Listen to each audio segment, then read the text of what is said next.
Tonight on Sports Corner, madness is here. Are you ready? Stay tuned as the cast of Sports Corner takes you court to court for men and women's college ball. The WNBA has a new collective bargaining agreement after 7 years. An understanding has been met. We dive into the details with all the new changes. Matt Fitzpatrick won the 2026 Valspar Championship this past weekend, securing his third PGA Tour. Hear about the highlights from the final round after this, as a brand new episode of Sports Corner starts right now.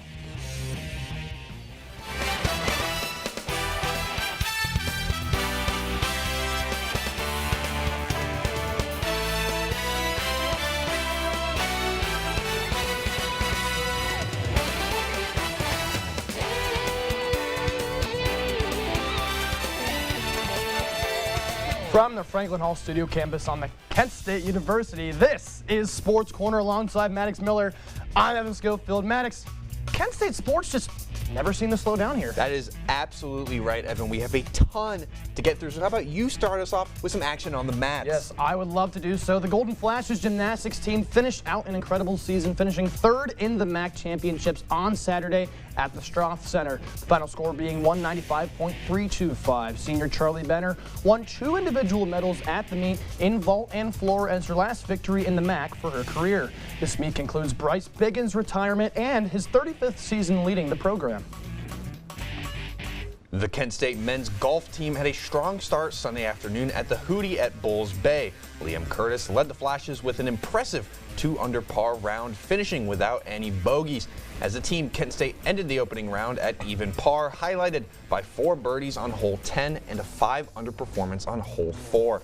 Nolan Haynes finished even par with 4 birdies and 4 bogeys, while Ramiro Acavito and Isaiah Ibbett both shot 1 over. Darcy Hogg struggled, but came back to finish 3 over 75.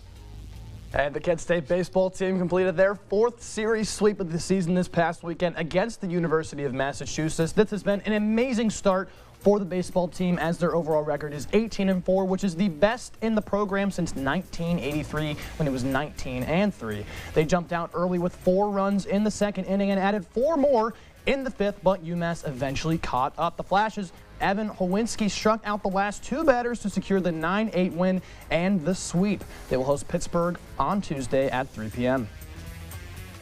And wrapping things up, the women's lacrosse team staged an incredible comeback Friday night, scoring 7 goals in the final 8 minutes to beat San Diego State 11-10. The team fell behind 10-4 in the 4th quarter, but responded with 7 unanswered goals, led by Zeta Crumpton, who scored 4 in the game. The final goal came at the buzzer as junior Haley Greenberg netted her first of the season.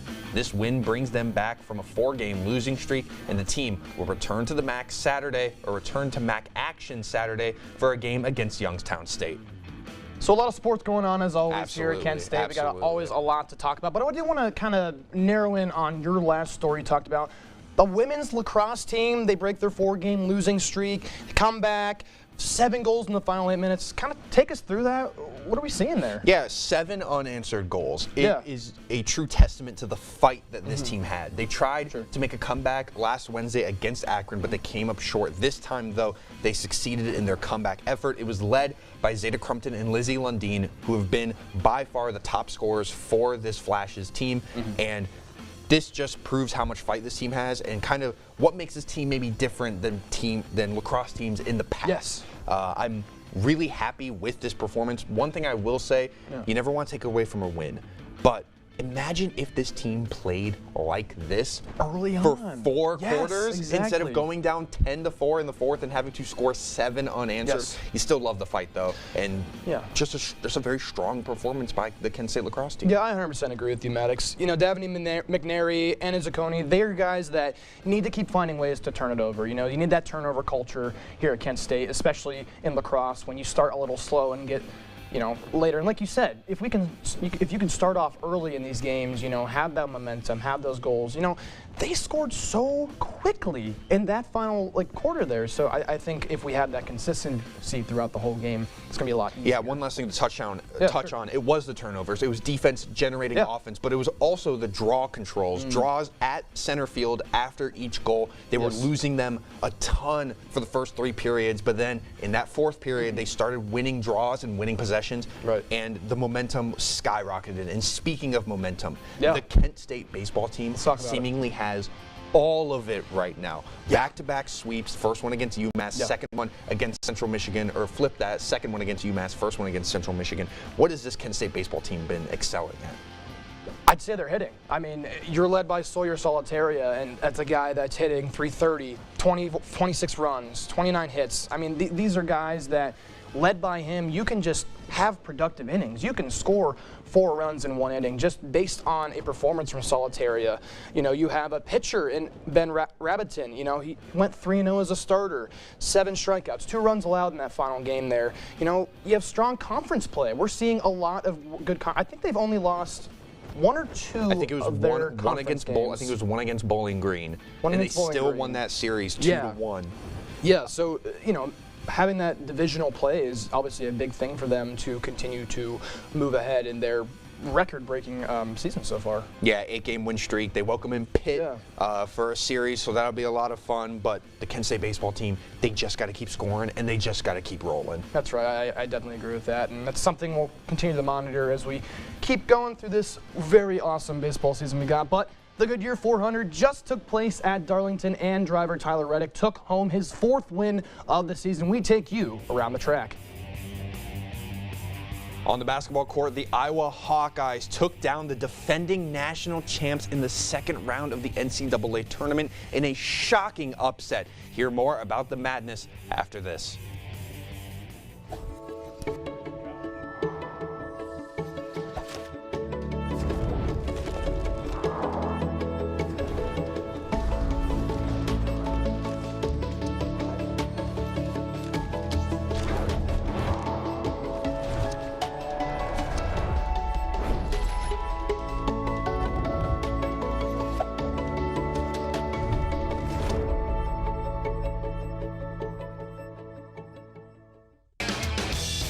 In the time it takes to play a new album, you can get answers to deep questions like, were all those clubs in your 20s really such a bad thing? Hey, no judgment, but it's possible concerts weren't music to your ears. 1 in 4 people over 20 now have signs of noise-induced hearing loss. So let's see a hearing professional and get those ears checked. Answers are good. Your moves? Not bad. Welcome back. The first 2 rounds of the NCAA men's tournament have concluded, but before we look at the Sweet 16, we welcome in Josh Zeramat and Ryan Mead as we look back at some round of 32 action. We're going to get things started with an SEC versus Big Ten matchup. Nebraska taking on the Vanderbilt Commodores, 4 versus 5. Nebraska going to get things going as Rink Mast going to nail that 3. 14-6 now here in the first. Steal by Tyler Tanner, and the point guard going to get up on that one. I believe he's about 6 foot, elevating for the slam. He finished with 27 points on the night. Corner 3 here in the second half for Vanderbilt. 67-62 Commodores with the lead, and is going to be a beautiful fadeaway by Price Sanford for the Cornhuskers. 70 all with little over a minute to go, and Tanner going to get the tough lay to fall. But now 72-70 Nebraska needs an answer, and it's going to be Mast getting the tip in to go with 39 seconds left. Tied ball game here, 8 on the clock. Nebraska looking to win this game and keep their season alive, and it's going to be Braden Frazier hitting the layup there. Vanderbilt, though, will have a chance to respond, and Tanner with the half-court heave rims out. Vanderbilt falls to Nebraska as the Cornhuskers advance to the Sweet 16. Now we're going to take you to Virginia versus Tennessee in the second round of the NCAA tournament. This is a 3 versus 6 here. We're going to start in the first where Nate Ament's going to get a corner 3, nothing but net, give Tennessee an early 6-2 lead. We're going to stay in the first now with just under 13 remaining. Jakari White gets a look at the 3, and he does not miss either. He only shot 3 for 12 in the night, but still gives Virginia a 3-point lead. We're going to head to 4 minutes in the first where it's Bishop Boswell. He gets a 3-pointer as well. Now we're going to head to the second where Jalen Carey, he's going to muscle his way and one into the paint. He had 10 points on the night, 51-44 Tennessee. Now we're going to go to the second with 9 minutes remaining. JP Estrella, the 6'11 forward, slams that one home. Now to 5 minutes remaining, it's going to be Johan Grenlow in transition. He dunks it and gives for Tennessee a 2-point lead. Now at the end, 2 minutes to go, it's going to be Testa Ritter. He's going to hit a huge 3 and give Virginia the lead, but unfortunately it would not be enough as Tennessee would come back and secure the win 79-72, completing the upset. Well, madness is the name of the game. Let's head into some more madness. St. John's, Red Storm, and Kansas Jayhawks facing off here in San Diego as we head to the 18-minute mark. Darren Peterson going to make that 3-point jumper there. Been on a tear recently, had 21 in this game, 3-2-6 now. As we see a steal here, Elmarco Jackson has it with the one-handed dunk. That was just insane there. As we hit a corner 3, Ruben Prey, the 6'10 sophomore's got it, 28-24 here now as we head to the second half. All St. John's, Dylan Darling to Dylan Mitchell on the jumper. He's got a 14-point lead for the Red Storm as we head now to Trey White on the diving layup as we stay in the second. 1:30 to go. Bryce Hopkins for 3 is good. 18 points on the night for him. 65-61 now as we head to the 1-minute mark. White loses it. Flory gets it back inbounds. Flory Badunga, White makes it 65-63. One final shot for St. John's. Do they have it at the buzzer? Darling takes it, hits the game winner. St. John's upsets Kansas, moves on to the Sweet 16. What a way to end this game's final score being 67-65. Now number 9 seed Iowa is going to look to take on the Florida Gators here, as not many people had Iowa in this game, but Iowa had a little bit of a lead early, but as you can see, Alex Conley here is going to cut the lead down to 2 with that impressive dunk. But Iowa just kept playing so good. They had a 12-point lead after this Cooper Cock 3. What an incredible start for Iowa. But Florida just would not give up as Alex Conley with another dunk. He had 21 in this game, an absolutely great game from him. And now Xavier Lee is going to be able to fire a 3, and it goes straight in. This is only a 1-point game with 8 minutes to go. This was a great game from start to finish. But Iowa found themselves down by 3. Can they get it back with the number 1 seed? And they can. But now the game is on the line. Iowa has the ball. And this is a wide open 3. Does he have it to win the game? Yes, he does. Iowa gets the lead on Florida. And this is going to be the game-winning shot as Florida was unable to find a game winner. What an incredible game. This is an unbelievable game as a number 1 seed goes down. Well, guys, just a ton of round of 32 action. The Sweet 16 is set. We had a few upsets. Iowa taking down Florida and St. John's taking down Kansas. And yet, people keep talking like Cinderellas are just a thing of a bygone era with NIL, with the transfer portal, that Cinderellas just don't really exist anymore. So I have to ask you guys, I want to start with Ryan. Are Cinderella stories still a thing in the March Madness tournament? I think that Cinderellas are absolutely still a thing. I mean, this year, maybe not necessarily the casual Cinderellas. Like, the only real Cinderella this year is Texas being, anywhere above, like, lower than a 10 seed. And Texas is still not really considered much of a Cinderella because they're such a big name. But I also think that we've been spoiled for the past couple years, from around 2020 to 2024. I think that we had so many upsets those couple years that people just kind of forget what a regular March Madness kind of looks like, and there's not many that upsets up until the round 32, Sweet 16. Yeah, I mean, I'm looking back at 2022, St. Peter's, Max Duggar. He was a big-time name. They got to the Elite 8, and, I mean, you talked about him transferring, right? He didn't really do much after he transferred too, and I think that just goes to show that Cinderellas are still a thing because, I mean, that was a one-time thing. It's not going to happen again for Max Duggar. Yeah, and even taking us back to this year, I mean, you see VCU beat North Carolina in the first round of the NCAA tournament. Just this year, defines a Cinderella team, so it's certainly something that is existing. It's just a little, you'll only get 1 to 2 per year. That's how Cinderella teams work. They're not all going to be Cinderella teams. They're very high seeds. High seeds make it into the tournament. Exactly. Yeah, and we can all kind of consensusly agree Cinderellas are still a thing. So I do want to ask, there's been a handful of upsets this tournament. What has been the biggest upset of this tournament? We'll go quick with Ryan. Well, really quickly, I think that Iowa over Florida game, I was a little skeptical about Florida early on. I figured they would go at least to the Sweet 16, but I don't really expect Iowa to look as good as they did, and they beat them.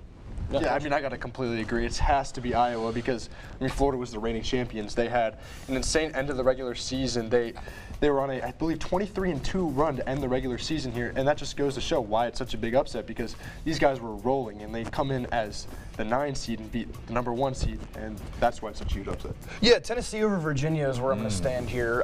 You know, Jacoby Gillespie dropping 21 there. You see Bishop Boswell, he dropped 13. They're roommates, by the way. Really? Yeah, I just figured that out earlier today. Like that's a game that I really look at. I'm like, this is a really huge upset from a team that kind of fought their way into it and are continuing that momentum. Yeah, absolutely. You mentioned them earlier. I think I'm going to have to go with Texas. They took down number 3 Gonzaga, and before that, they took down number 6 BYU, taking down potentially the number 1 overall pick in AJ DeBonsa, and then taking down a Gonzaga team. Gonzaga always seemingly a national title contender. I think Texas, they just make clutch shots, and they made a game winner against NC State in the first of 4. And I think a big part about that is they have played now the most basketball out of anyone this tournament. They have that extra game, and so to fight against that fatigue and still push on and beat teams like BYU and Gonzaga, I really like what this Texas team has done. But finally, with 16 teams left, we're one more round away from the Elite 8. I have to ask, who is winning it out? Who's winning it all out of these 16 remaining teams? Now, I'm still going to stick with who I said before. I'm going to go with Houston. Even though 2 seeds has not really done that well in the tournament as of past, like, I think decades or so, I think that this is going to be a different year, and I think Houston's going to be able to get it done.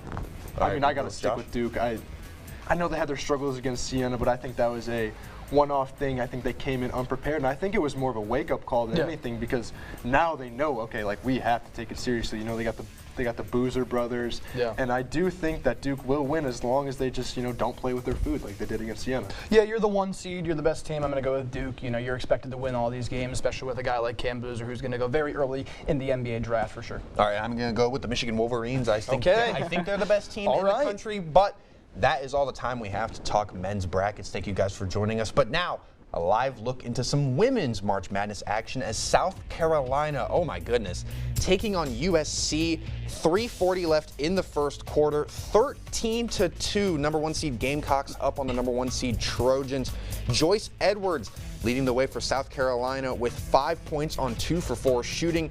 Meanwhile, Medina Okot also with 4 points on 1 of 1 and 5 rebounds. USC going to take a tall task to come back from this one. South Carolina and Dawn Staley's squad looking to compete with some really powerful women's basketball teams this year, UCLA and UConn. So we'll see if they can get it done. That's not it, Maddox. The madness continues as we now hand it over to Stone O'Brien and Matthew McConaughey as they take a look at the women's teams. Guys?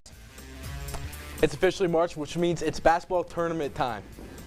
We have already talked about the men's side of the tournament, so let's switch gears and look at the women's side of March Madness. And Matthew, I have to start with what has stood out to you so far throughout this tournament? What stood out to me so far is LSU. They beat 16 seed Cal Baptist, and they play 8 seed Oklahoma State tonight. That's going to be a big game, and the winner of this game takes on number 4 seed Minnesota. Minnesota. And speaking of Minnesota, kind of a Cinderella run, but what else has kind of stood out to you through the first 2 rounds? I mean, we've seen a couple upsets. What stood out to you with the upsets today? I haven't really taken a look at a big portion of the games today, but I'll tell you what, a game I am looking forward to is the number 2 seed Duke versus number 3 seed LSU. Duke is going to outsize this LSU team. They have 9 girls that are 6 foot plus. They're completely going to outsize this LSU team, but LSU is a powerhouse. They average 95 points a game. So what are you looking at so far going into the upcoming weeks? I'm looking at the top seeds, expecting them to continue their domination. We see South Carolina already ahead of a fellow USC school by 13. You had UConn kind of just destroying Syracuse. Yeah.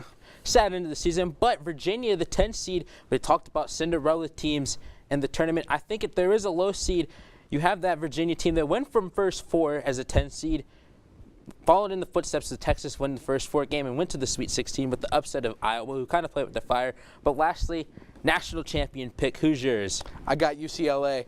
I mostly picked them because of UConn. They haven't played a ranked opponent since December, and they haven't played ranked opponents consistently since UConn November. has been the most dominant team so far. But I do agree with you. I think there is a way for UCLA to get the job done, and it's really just slowing that backcourt done. AZ Fudd, 35, 34 points tonight, just a dominating game. But any other upsets? I'm still going with UCLA. They are going to put the force on everyone. But like you said, West Virginia is going to be dominant. And I'm looking at West Virginia as well. Well, unfortunately, that is all the time we have for you today to discuss Women's March Madness. But don't worry, we will be back shortly with NHL segments, and I will take you through the MLB on tonight's edition of Stone Sets It Straight. Thanks, guys. The Cavaliers traveled to NOLA to take on the Pelicans. We have Donovan Mitchell's strong performance and how the Cavs got the win. The WNBA has come to a new CBA agreement. We will look at how this impacts the league and its players, as well as a preview of the W's free agency.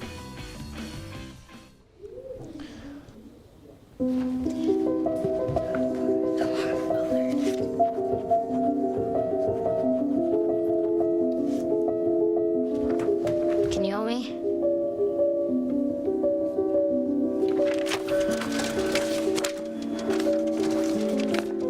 Mom, Dad, we're going out. Thank you.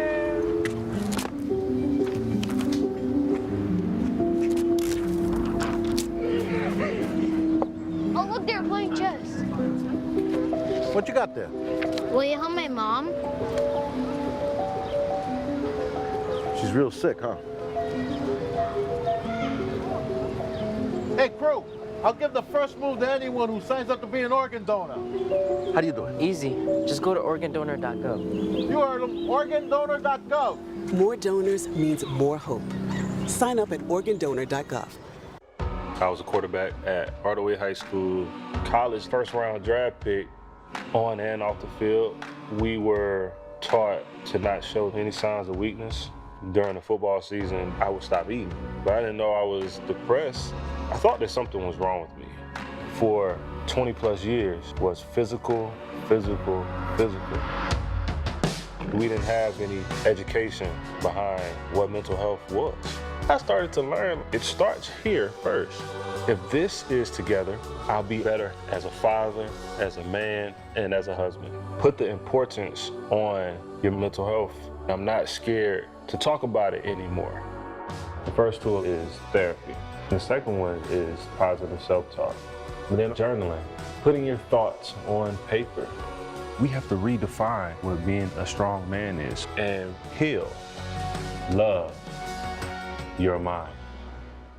Welcome back. The NBA is in the final minutes of their regular season with the playoffs creeping in. We welcome in Michael DiFilippo to Talk Ball. But before we do that, we're going to take you down to Dallas, where the Clippers visiting the Mavericks, donning their green throwback uniforms. There's Cooper Flag there as we head to the first quarter. Marvin Bagley making a 1-foot layup. Ryan Nembhard assisting there. Bagley, second overall pick in 2018 with the Kings, 21-25. Now this will be Kawhi Leonard in the second, drilling that three, nothing but net. Sixth in points per game, 38-42. Stay to the 422 mark. Marvin Bagley, again, the jumper there, 52-62 now as we head to close to the end of the second quarter here. Cooper Flag, he's going to take defenders with him. He's just going to do it himself. You know, the 5-foot hook shot.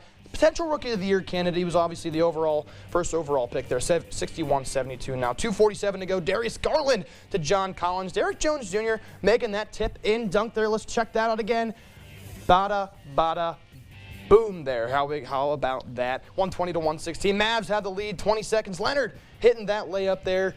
And we are just going to have the dominance from Leonard. What hasn't been mentioned is Garland had 41. No clips of him. 34 for Leonard there in the win. Taking it to the Big Easy now, the Cleveland Cavaliers visiting the New Orleans Pelicans. Cavaliers looking to keep the ball rolling, look for their third straight win. 7-8, Evan Mobley showing off the elevation there, throwing that one down. Pelicans, though, 43-36 in the second, hanging around as Carlo Matkovic going to get a lob of his own. We take it A little bit later in the second, 4:56 to go. Keon Ellis, a beautiful reverse layup for the former Sacramento King, now Cleveland Cavalier. 62-72 though. The Pelicans looking to pull off the upset. And Trey Murphy, oh my goodness, hitting the bomb there. Deep three as now 79-69. Still a 10-point game. 4:02. Sadiq Bey also going to get in on this three-point party. 19 points for Bey. But Cleveland, though, only down 4, and James Harden, who'd have 20 points and 10 assists, hitting the straightaway three there as the Cavs would go on a 16-2 run. Now 108-106 with 9 seconds to go. And finally, Donovan Mitchell going to make an appearance, getting this tough and one layup to go. He finished with 27 points as the Cavaliers win 111-106. Their 44th win on the season, their third straight on this stretch. All right, so we will now take you out to Houston as the Houston Rockets host the Miami Heat as we take you straight to the fourth quarter as Bam and DeRozan makes a basket, making it look like 11-point Miami Heat lead.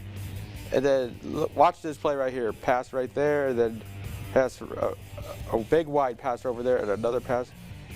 Hits a three. Good. And then this play right here as Amen Thompson makes the dunk, and then watch this play here as Bam Adebayo makes the dunk, and then right here as Reed passes to Kevin Durant as he makes the three, and good. He has made history and passed Michael Jordan on the all-time scoring list. And then watch this final play right here, a tip-up shot, and it's good for the buzzer beater and for the win. Houston takes down Miami 123-122.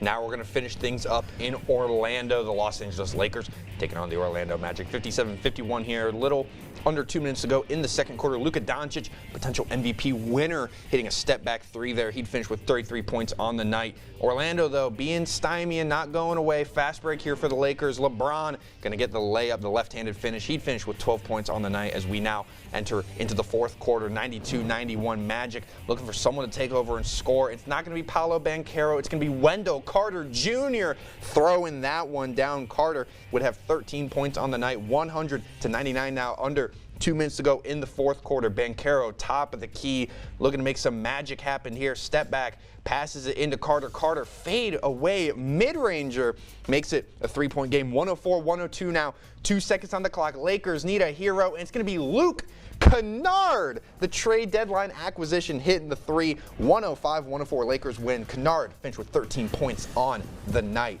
Now, welcome to the desk, Michael. I mentioned it earlier, Luka Doncic, potential MVP winner. So I have to ask, as we enter this last stretch of the season, who's your guys' regular season MVP? We'll start with DiFilippo. I'm going to go with, Luka Doncic. Even with LeBron as a teammate, LeBron's like the all-time GOAT, and like having a teammate be MVP is just very interesting for the league. Right, and obviously that's something that is kind of unsaid. LeBron doesn't get enough votes to go in some kind of voting categories here and there, but Luka's kind of carrying them a little bit more as the Lakers move on there. I'm going to go with SGA. This was the guy last year that obviously won it, and he is, I think, my front runner right now. He's on the best team. He's by far my favorite and my best player in the NBA right now. When he came back on that February 27th game, dropped 36 points, 9 assists as soon as he comes back from injury there. He is just in the clutch. When Denver and OKC played last, who called game? SGA. It was SGA. So that's where I'm going to stand with SGA. He's been doing it all season. SGA broke a Wilt record for most consecutive 20-point games of the season. Luka Doncic leads the NBA in points per game. Second is SGA with 31 points per game. 55.3% from the field, too. Yeah, shooting phenomenal. But I am going to kind of build a case for a guy. He might not even be a finalist this year, but in my mind, the MVP is Victor Wembanyama. Wemby, averaging 24.3 points per game. That's good for 14th in the NBA. 11.1 rebounds. That's good for 5th in the NBA. 3 blocks a game. That is good for 1st in the NBA. A full block ahead. He's doing it on 50.4% shooting. But the biggest thing for me, he's doing it in 29.3 minutes per game. That is good for 51st in the NBA. So you have a guy scoring top 15 in categories and doing it in not even top 25 minutes per game. So I think Wemby will win Defensive Player of the Year, but I also think he has a pretty solid MVP case. Now, I have to ask, the playoffs are we're pretty much here. And there have been some teams that have been very impressive. So I want to ask you, Michael, who's been kind of the most impressive team or the most surprising team in the NBA this year? You know, I got to go with the Charlotte Hornets, as they have been, you know, they started the season slow. I mean, they were able to win so many games, you know. I mean, their players are even stepping up too. So I think the Charlotte Hornets has definitely been the biggest surprise. Yeah, currently a 10 seed, LaMelo Ball playing absolutely phenomenal. Brandon Miller seemingly has developed into a proper co-star behind Ball. Evan, who do you got? Yeah, I'm going to go with the Phoenix Suns. You know, you trade Kevin Durant early on. Amongst other people, you get Jalen Green in return, the 10th overall pick. You know, you go 36-46 the season prior, and now you're in a playoff seed and you're 40-32. You got a first-time head coach. There's so many different things to look at with this team. I'm very impressed with how they've done things. Jordan Ott, I'm very excited to see how he continues to build and mold this team, as well as Daquan Plowden. Yeah, I'm going to go with the Toronto Raptors. They're going to be making the playoffs for the first time in a minute, but that is all the talk on basketball we have for now. Thank you for joining us. Now, as you may know, NASCAR had a big event this past weekend. Evan, want to take us around the track? I don't see why not, Mannix. The NASCAR Cup Series continued in Darlington, South Carolina yesterday with the Goodyear 400. Brad Keselowski was able to win Stage 1 after Tyler Reddick headed to the pits with a faulty battery. That faulty battery would continue to be an issue for Reddick throughout Stage 2, allowing Keselowski to keep his lead heading into the third stage. However, things would change in lap 266 when Reddick slingshotted himself from the outside and to pass Keselowski, taking the checkered flag, claiming the victory. This marks Reddick's 4th win of the season, making his record 2-4. Reddick looks to continue his historic run in the NASCAR Cup Series on Sunday at Martinsville Speedway for the Cookout 400. All right, good evening and welcome to one of the most exciting editions of Stone Set to Straight Yet. This week, MLB season gets its season underway, and here's what I'm going to look out for and what I want you to look out for this week during opening week and throughout the season. But this MLB season, expect greatness. I'm expecting excellent storylines throughout the entire season. So here's what I'm looking forward to. We're going to start with the AL East, stacked and loaded. Weapons at the plate, on the mound. The King, Aaron Judge, will look to lead the Yankees back to the postseason and back to the World Series, while Roman Anthony will look to break out in his first full season after hitting .292 with 32 runs batted in.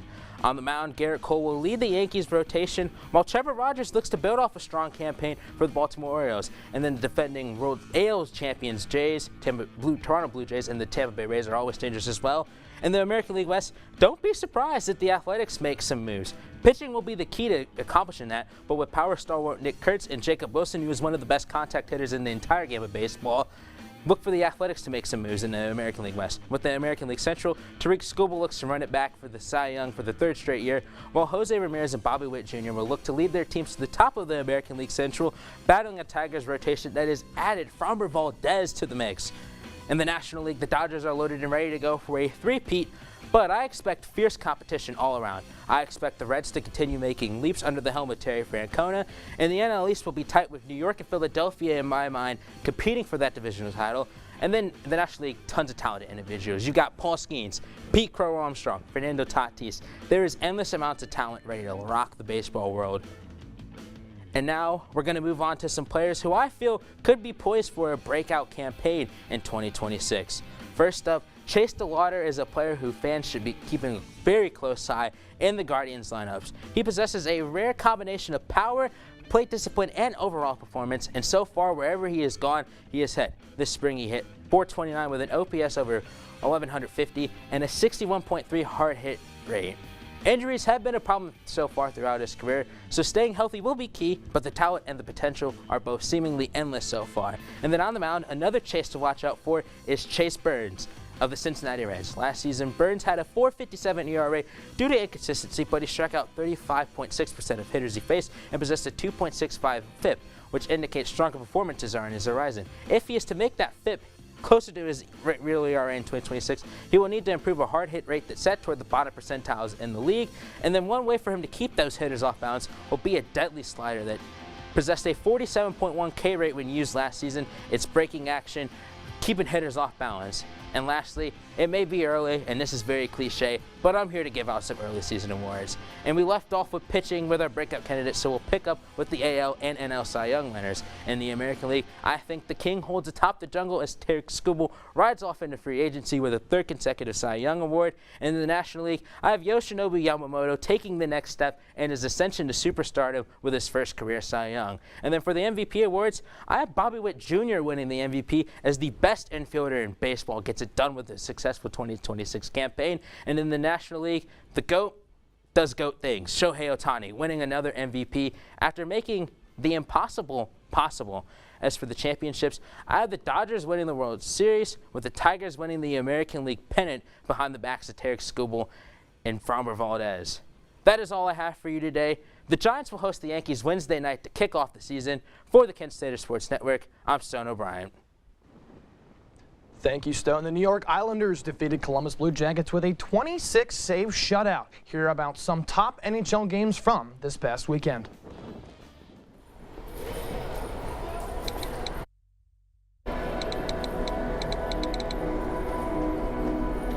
Some people judge a book by its cover, and if you're not what people are looking for, you're kind of like a reject.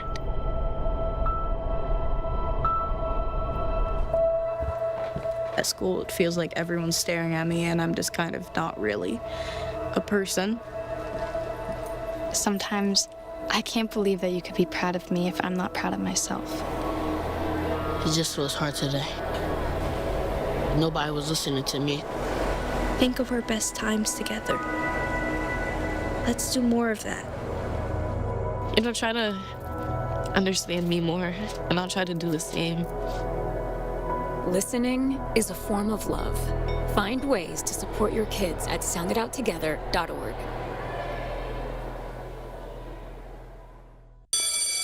Good morning. Hope you all had a good weekend and are ready to be inspired. One quick thing I want to remind you guys to be studying. Major key alert. Did you just look at your phone while you was in class? You played yourself. Class, today we're talking about inspirational quotes. You want to get that paper? You better turn in that paper and get an A+. That's a major key. Another one. Another. Mogul talk. You want to reach the mountaintop? You got to go hard. To succeed, you have to believe. Stay focused. Fly higher than the eagle. Don't ever play yourself. The key is to make it, so make it. Louise, can you give me an example of an inspirational quote from recent history? Don't play yourself. The key is to make it. And who said that? I did. Now that's a major key alert. Learn the real major keys to getting to college at getschool.com.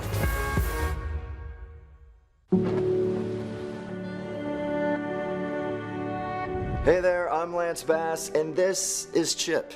For more than 100 years, American Humane has been on the front lines protecting animals in times of crisis.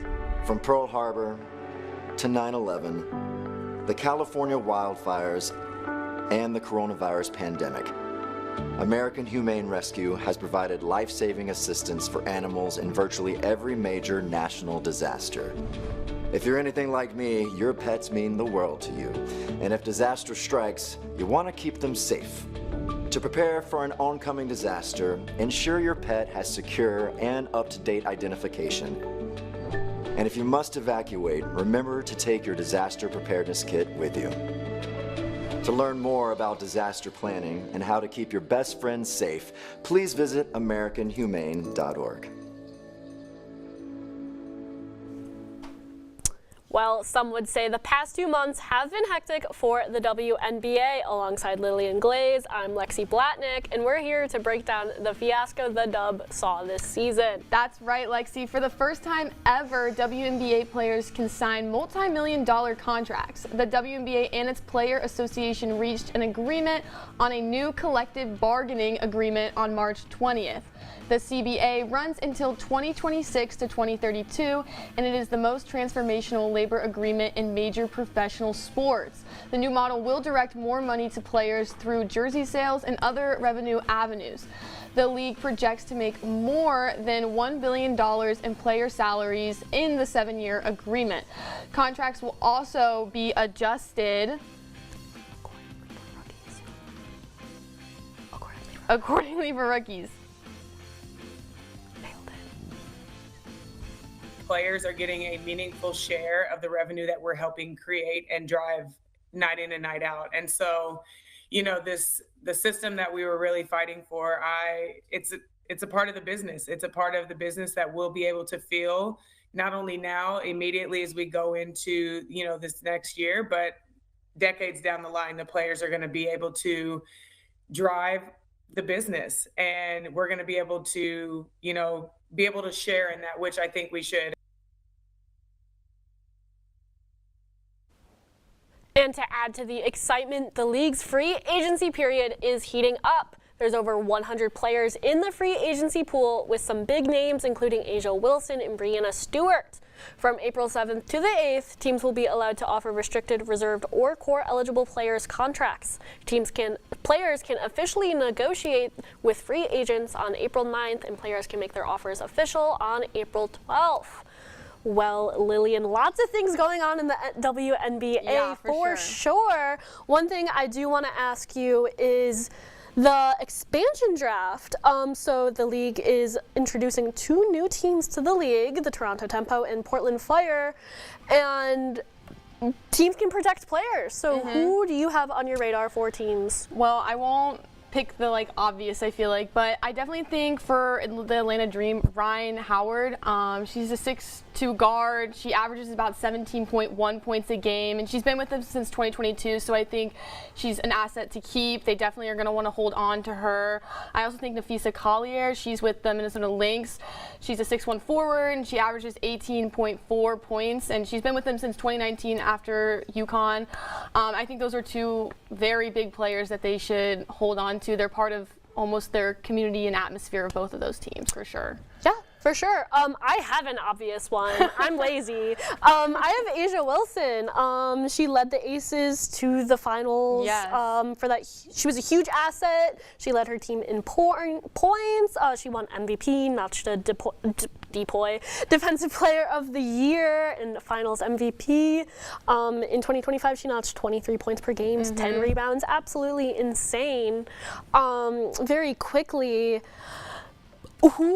so moving from one draft to the next is the college draft. Yes. Who do you have going overall #1? Okay, hot take. I know everyone thinks it's AZ Fudd. I think it's me, Lauren Betts. She's at UCLA right now, and those are who I have in my bracket as the playoffs. But I think she's going to go to Dallas. I think it's a mistake to not draft her #1. She averages 14.4 points a game. She's been a huge asset to UCLA. I just think AZ's going to either go 2 or 3. Yeah, for sure. Well, the season will definitely be exciting as the league's regular season kicks off on May 8th with a 3-game matchup. Now back to Evan and Maddox in Couch Island. The round table, but the PGA's Male Sport Championship concluded yesterday with a nail-biter of a final round. The U.S. David Lipsky and England's Matt Fitzpatrick battled it out in over 18 holes in a neck-and-neck game. On hole 14, Lipsky was able to sink a birdie putt to tie the lead at 10 under par, but 4 holes later, Fitzpatrick was able to respond with a birdie of his own as well to take sole possession of the lead and finish 11 under par to win the championship. Golfers will look to rally back at Memorial Park for the Houston Open on Thursday. Olympic skater Alyssa Liu has inspired a spiked interest in figure skating. Ever since the gold medalist's historic win, her old stomping grounds, Unity Ice Academy, has had signups rolling in.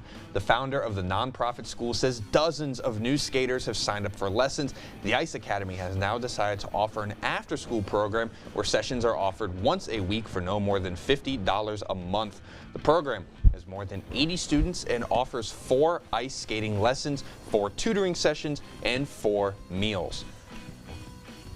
Well, staying on the ice, we move to the NHL and welcome in Matthew McConaughey as we get things started in the Big Apple for a key Eastern Conference game. As we take you there right now, Columbus Blue Jackets coming to town, taking on the New York Islanders as we head to the first period. Scoring going to start pretty early as Bor Horvat going to hit in a goal at the snapshot there.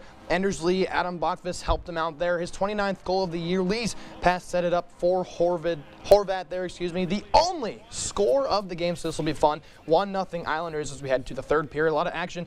Zach Werenski slap shot saved by Ilya Sorokin. he had a very busy day today. Score stays at 1-0. Third period, Charlie Coyle snapshot again, saved by Sorokin. He has just been on a tear. Blue Jackets just can't get it done so far today, especially as a playoff team. They just have been a little stuck as of recent. Third period now, 6 seconds to go. Columbus, one more shot. Matthew Schaefer gives it away. Going to end the game here. A crucial win keeps the Islanders in a wild card spot with the playoffs looming on. Let's go from New York to the Lone Star State. The Stars hosting Las Vegas. Braden McNabb slicing his way through the lane and gets that one in the back of the net. 1-0 Las Vegas. Still in the first, the Stars looking to tie this one up, passing the puck around, gets it to the inside. Wyatt Johnson connects, tying it up at 1-1. Here's the Stars again with 3:16 remaining in the first. Justin Ritzkerin gets that one. Stars lead 2-1. Here's Las Vegas now, trying to tie this one up as the Stars took that lead in the last clip. Inside right wing, and that one goes in. Ivan Barbashev ties it up 2-2. Here is Las Vegas again, trying to find something open to take the lead. Slices in, goes inside, but a nice save by Casey D. Smith. And now the Golden Knights looking for the win, working their way inside with the shot. Riley Smith puts it in the back of the net. 3-2, the Golden Knights win. Now heading to Anaheim. Ducks first in the Pacific, welcoming the Buffalo Sabres first in the Atlantic. So a tight playoff matchup here as the Ducks are going to get scored on first here. It's going to be Alex Tuch scoring his 29th goal of the season to put Buffalo up 1-0. We head later to the first. Ducks tied it up 1-1. Anaheim on the power play, and they're going to take the advantage here as Jackson Lacombe going to score off the power play. We go all the way now to the third period. Both teams scoring in bunches, 4-4 here with a little under 8.5 to go. Buffalo going to take a lead right about now as Zach Benson, who found his way in front of the net, going to score this one. A tough night if you are either of these goalies. Anaheim back on the power play, and they're going to knot it up at 5 apiece. Mikael Granlund scoring this one 5-5, and in overtime, Anaheim would have a one-on-one chance here. It's going to be Troy Terry carrying the puck, and he'll take it himself with the backhand. Anaheim 6-5 in overtime. Ducks, big win over the Buffalo Sabres. All right, well, NHL is here. Playoffs are on the fringe here a little bit. Now, one team that does kind of stop playoff teams a little bit is injuries. And we've seen a lot of teams have a lot of injuries pile up. Matthew, I want to kind of ask you, what's a team you're worrying about with injuries that, as we approach the playoff kind of season? Well, the team I'm worried about is the team I just talked about, the Dallas Stars. Okay. They're missing 5 people, and especially you're playing a game that's just a couple games behind you in that playoff race. It's going to hurt missing those guys on the ice. Yeah, Shirley Maddox, what do you think? Yeah, I mean, it's the playoff races that matter. We're talking about what teams may be impacted in the playoffs. It's the team you talked about, the New York Islanders. Yes. They also have 5 guys missing. Now, 2 of them, Ryan Pulock and I cannot read my own, Anthony Duclair. Yes, my own doctor handwriting right here. Both day-to-day, so they should be coming back soon. However, you are in such a tight playoff race. They are currently in that last wild card spot by about a point. Any losses on the ice will hurt you deeply, and so they have to try and get healthy to try and continue to make a push. Yeah, I agree with that. And my team's not really like a fringe playoff team. It's a team that's in the playoffs already. I'm going to go with the Edmonton Oilers. Now, before you scream at me or do anything, I just want to say, when a guy like Leon Draisaitl gets hurt, and you lose key players, and you're a team that relies really heavy on goaltending, or not goaltending, excuse me. Scoring. That's for the next question. Connor McDavid said something. He's like, we're going to be fine. We're going to have guys step up. But when you lose a guy like Draisaitl and you rely so heavy on your playmakers, there's so many question marks there with a team like the Oilers, who are a playoff team but can falter as quickly as any other team. Yeah, it'll be very interesting to see what happens down the race. Yeah, 100%. Well, we appreciate you for joining us here on our NHL segment. But surely more puck to talk next week. But cast the Sports Corner next, the brackets. We're going to look at whose bracket isn't yet a bust.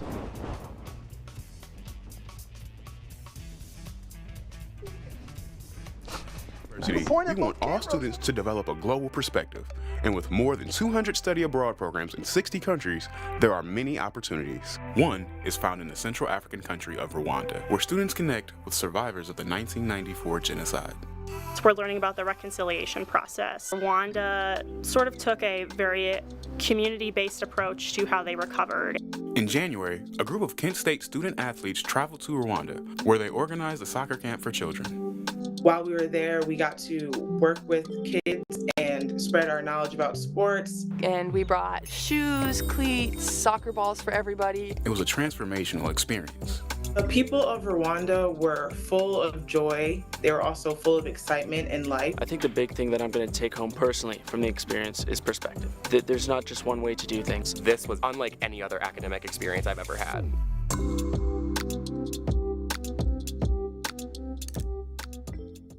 At Kent State University, student athletes from around the world find their home away from home. My dream has always been to come to the United States and play basketball on a college level. I'm going to be the first graduate in my family. It's a big thing for me. The faculty members here at Kent State are incredible. I feel like Kent State, it has all the opportunity in the world. East Ohio is the ideal place for them to excel athletically and academically. From the moment they arrive, students are surrounded by a network of support that helps them thrive and achieve their dreams. We are a family, so helping each other out is one of the most important things. Straight away I knew I had people that I could count on. As soon as I got here, between coaches, friends that I met pretty early on, I feel like this is a second home now. This is the place. This is it. Coach Starkey, he always asks about how you're doing. Our coaches are so supportive. They make you better athletes, and so many of those qualities are transferable. You're going to come out of here being a successful student athlete. Welcome back. It's time for our segments of the week where we get toasty with Maddox and cool off with myself. But before we get to the start, not the start of the week, it's time to meltdown. Maddox, please take it away. Yeah, this is kind of an interesting one because this is a meltdown that just happened. We had it on in the newsroom. My meltdown winner, I still don't know what to describe it as. Winner, loser, recipient, whatever it is the Iowa Hawkeyes women's basketball team. Ouch. Now this tough one. Squad went 27-6 to earn themselves a 2 seed in this year's NCAA women's bracket, and yet they were a second round exit in double overtime to 10-seeded Virginia. The Cavaliers, a huge upset win over the Hawkeyes. Upsets like that, we're kind of used to them in the men's side of things, but on the women's side of things, usually it's chalk all the way, and yet Virginia coming up with a monster upset. They were up, the Hawkeyes were up 6 with 4 minutes to play. I want you to take a guess. How many points do you think the Iowa Hawkeyes scored in those 4 minutes of the fourth quarter? 5. 0. Oh! Yes. Oh up my. 6 with 4 minutes to play, and you are a 2 seed at home, mind you, because with the women's side of things, they play home games for a portion of the bracket. So you have the home crowd to your back. You're the 2 seed. You're trying to get past the second round because, mind you, you got bounced in the round of 32 last year, your first year without Caitlin Clark, or one of the first years without Caitlin Clark, and you are up 6 with 4 minutes to play. So what's going on? What's going on? What's happening? I couldn't tell you. No one could score. No one could put the ball in the basket. Basketball is a simple game. You shoot the ball and you put it in the basket. And teams that fail to do that will lose. Yeah. And you have 2 opportunities. They had a chance at the game winner, I believe, at the end of the first overtime. Iowa Hawkeyes unable to get it done. Props, though, to the Virginia Cavaliers women's squad moving on to the Sweet 16. I believe they're first since 2000.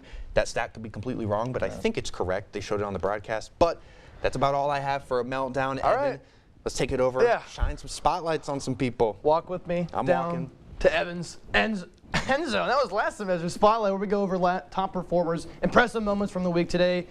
But light is shining brighter than ever, Maddox, because we are going over the Emerald City Route artist. We call him, or ECRA for short. ECRA for short. Jackson Smith and Jigba. He just got paid by resetting the market, as we saw just today. News broke that JSN put pen to paper on a monstrous 4-year, $168 million extension. We are looking at an average annual value of $42.1 million. And how can anyone say he doesn't deserve it? I don't know. You know, look at his 2025 season. Look at the things he did with his 10 touchdowns. He was an offensive engine. 1,793 receiving yards, the highest mark in the entire NFL. 119 receptions, 10 touchdowns. Now, he didn't just break franchise records. Maddox, He pulverized them. Yes. He really did. And it's no surprise he walked away with the AP Offensive Player of the Year award and a first-team All-Pro nod because it's not just the box score, it's the championship pedigree. It's what he did in the championship. Now, did he do too much in the championship? No. He was a catalyst. He led them to Levi's Stadium just a month ago to hoist the Lombardi Trophy. But even when he had to leave the field for a concussion evaluation in the third quarter of Super Bowl LX, he clawed his way back, and he finished that game like a true pro does. You know, he finished the job, secured their second world title. He proved to be one of the toughest receivers in the league, and I'm excited to keep watching him. The deal locks him in through the 2031 season, which is really interesting there. He's 24. Already a two-time Pro Bowler, already a Super Bowl champion, and statistical king of the league. That'll be tough to watch as, you know, Puka Nacua could get another extension there. That's kind of happened here with the Rams this summer. Now, the Seahawks, they took care of their homegrown star, and now JSN officially is at the big boy shivel. JSN, the reigning champion, Offensive Player of the Year, and the highest paid pass catcher to ever play the game is my Spotlight Player of the Week. And that, Maddox, is exactly why. Yeah, I mean, talk about getting a bag for JSN. I woke up this morning and I was like, whoa. Yeah. The NFL just keeps resetting the market. Fully deserves though, but now we're going to go to a quad box here. Holy crap. We got everyone around the room as we're going back to the basketball court. Yeah. March Madness, I believe pretty much everyone in here made a bracket, so I have to ask, how's it holding up for everyone? We can start with the lone man in the box, Stone O'Brien. How's the bracket holding up? It's cooked, but my championship picks are still in. Okay. So, Duke, if you're seeing this, I'm begging you, win a national title. Yeah, I'm sure. Cameron Boozer motivational video. Get Stone O'Brien in there. I love it. We'll take it to the round table now and then work our way. We'll go Ryan. How's it? It's not going well, but you know, previous years I think I've done pretty well. This is just a bad year for me. I'll be back next year. And who is your champion again? In this bracket for ours is Arizona. Arizona, yes. Okay, Lexi? Same as Ryan's. Mine was cooked. This was baby's first bracket, though. Okay. I would like to say it was my first bracket. I was kind of just going off vibes rather than I didn't do any research. We all know hockey and baseball are my sports. Yes, Yeah, Josh.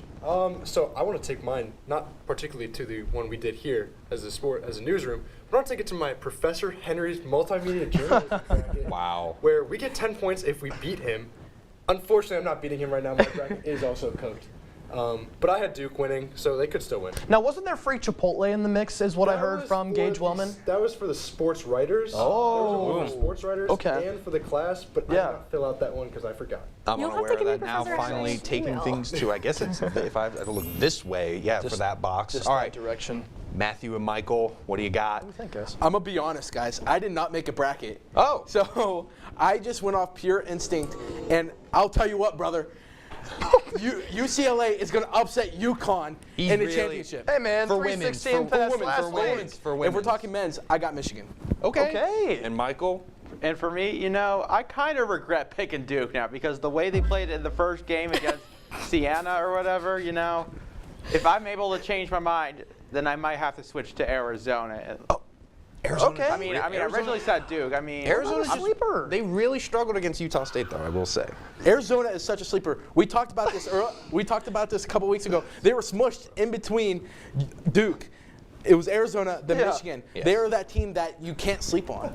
Okay. Yeah. And Evan, how's the bracket holding up? I'm doing good. I'm third in our league right behind you. Yes. You know, you 20 points ahead of me. But I am not giving up on Duke. I still think Duke's going to go all the way with my... Yeah, we keep mentioning a group. We made a kind of an 8-person group. Yeah. Michael currently in first. I'm currently in second. Stone, you have Duke winning it? How's your Final Four holding up? So my Final Four is actually holding up pretty well. I still have Arizona, Michigan, Houston, and Duke. That's where I'm at. But Duke, again, I know you guys almost lost to Siena. What? You guys almost lost to Siena. That should be your wake-up call. You took care of business against TCU. Yeah. Now, okay, well, for one last thing, did everyone here pick Ohio State over TCU? Yes. Yep. Sadly. Okay, so all of our brackets got busted game one absolutely. Yeah, we'll continue to look at those brackets. We'll see how far we go, but that is all the time we have for you today. For more from us, check out the Kent Stater on all socials and be sure to vote for Best of Kent before it ends on Friday. I'm Maddox Miller. And I'm Evan Schofield, saying from the opening play to the final call, Kent Stater Sports Network covers it all. Good night. I'm worried about your parents. We need to show them how to spot phishing emails. Agree, the scammers are out of control. And we need to show them how to use a password manager. Plus, help them add multi-factor authentication. Yes, we use MFA at work and it's great.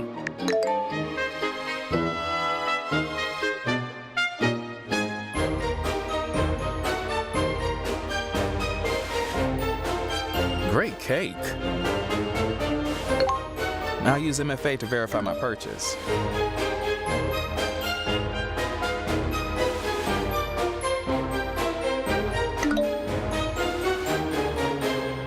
Software update? Done. Time to celebrate. For more information on how to keep yourself and those you care about safe online, go to cisa.gov/secure-our-world.